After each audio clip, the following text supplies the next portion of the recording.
Perdana Menteri Israel Benjamin Netanyahu kunjungi serangan Iran di Be'er Sheva bersama wali kota. שביעי של מבצע שאגת הארי, אנחנו מכים באויב, גם בהנהגה שלו, גם במשטר הדיכוי שלו וגם במטרות שונות, כולל בלבנון.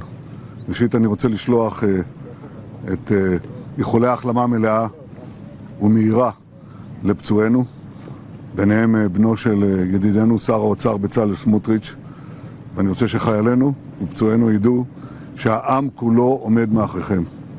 אני נמצא עכשיו בבאר שבע, עיר שספגה לא מעט. אני פה עם ראש העיר וגם עם סגן השר.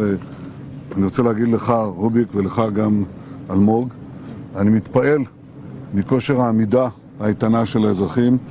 בהגנה מה שצריך זה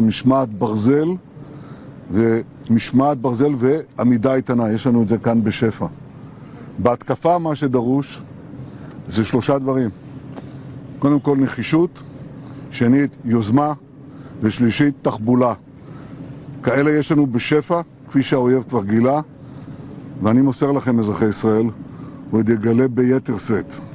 אנחנו בדרך להשלמת כל המשימות שלנו.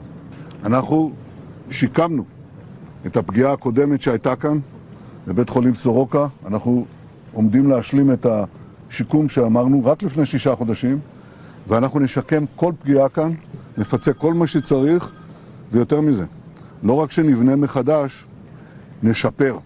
Terima kasih telah menyaksikan informasi kami hari ini. Terus ikuti informasi terbaru hanya di infoku.id.